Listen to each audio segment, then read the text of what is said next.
Thank you, Mr. Chairman, and thank you to the witnesses today, Mr. Secretary, Admiral, and General. Thanks for your important conversation. Our strategic partnership with Taiwan is, in my opinion, one of the most important, and it's one that we must strengthen in the face of the threat of invasion, and frankly, because China is trying to isolate the United States and exclude us from influence in that region across the board. The U.S. has to take steps to stop that and to bolster our ally. In January, as Representative Stanton mentioned, we took a really important step in the House by passing the U.S.-Taiwan Expedited Double Tax Relief Act. I would join his call for the Senate to take action on that matter, to pass it and to get it to the President's desk. This legislation stops the double taxation of American workers, reduces dependency on China, and provides a pathway for a more robust economic partnership by establishing a tax treaty with Taiwan. But this is just the first of many steps. You guys, I know Admiral and I have had lots of conversations. It's a multifaceted approach, as you know. It's not just economic, but it's diplomatic. It's a military approach. It's a holistic approach that we have to take to push back on the CCP's malign influence across the world. I'm really glad that Ranking Member Christian Morthy emphasized the importance of the longstanding trade partnership that we have between the U.S. and Taiwan, which is mutually beneficial. Over 90% of Taiwan's energy needs and approximately 70% of its food are imported, as you know, and a lot of that happens in and out of Texas. I want to ask Dr. Campbell, Secretary Campbell, other than importing more LNG from places like Alaska and Texas, how can Taiwan increase their energy resiliency?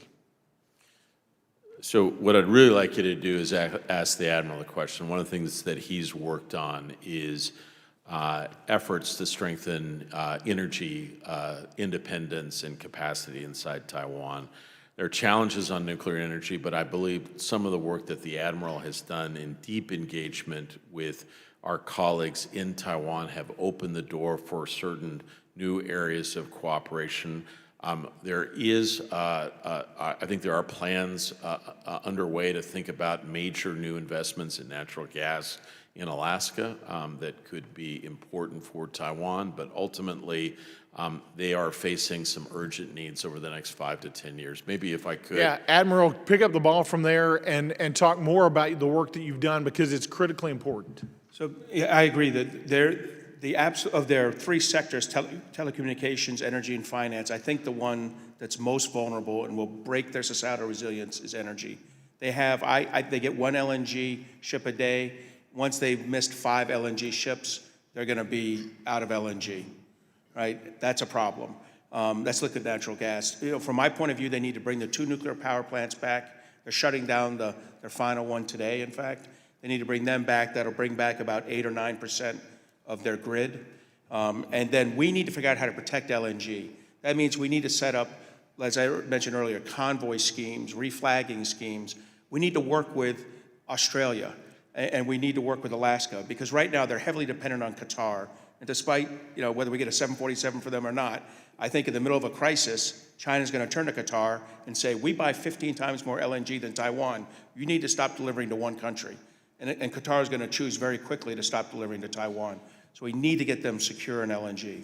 General, I'm going to come to you, because this idea of partnerships and collaboration around the world with our allies is a theme that I'm hearing from each one of you. So let's talk about it militarily. We know we need to strategically partner with folks that were mentioned earlier, like Australia, Japan, Korea, India, Vietnam, in the economic world, but talk about the military world and how important our alliances are with Australia in particular, but also Japan and Korea, and what we need to do to strengthen those partnerships. Well, since they've not been talked about much, I'll talk about Korea and Australia. I'll start with Australia. I mean, Australia, first of all, the AUKUS Pillar 1 and Pillar 2 are really important.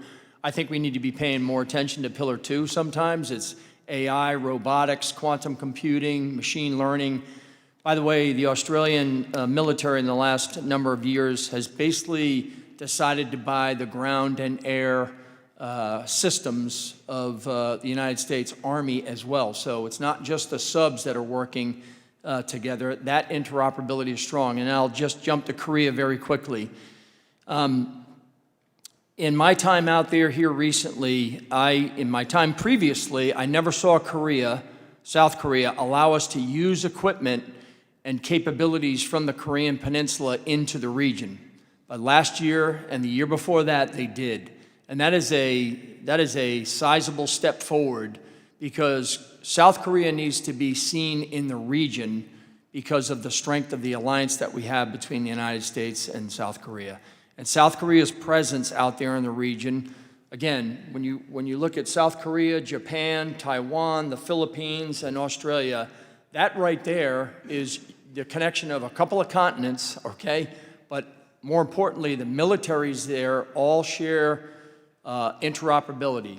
And those interoperabilities are both human, technical, and procedural. So the value of that as a counterweight to what the Chinese are doing, in my view, that slows this trajectory down that they're on of their, sort of irresponsible, insidious, and incremental path that they've been following for the last number of years. So it's incredibly important. And I think Secretary Campbell has one more comment to make, and I'll let you have the last word, but I will say I love what you guys are saying today, because it's not just a check the box on any one specific action that will do everything we need. It's not just an economic act, or it's a military act or diplomatic, but it's continuous, multifaceted, multi-regional approach across the board to box China in and to keep ourselves from being boxed in. Secretary Campbell, I'm going to give you the Yeah, I was last just word. going to say, what the general described is, I think, a process underway in each of the countries. But what he underscored what happened in the last couple of years in Korea, allowing U.S. forces to be used in regional contingencies or training, extraordinarily important. So I am more bullish about what's possible if we continue to build. I do want to just make one last point.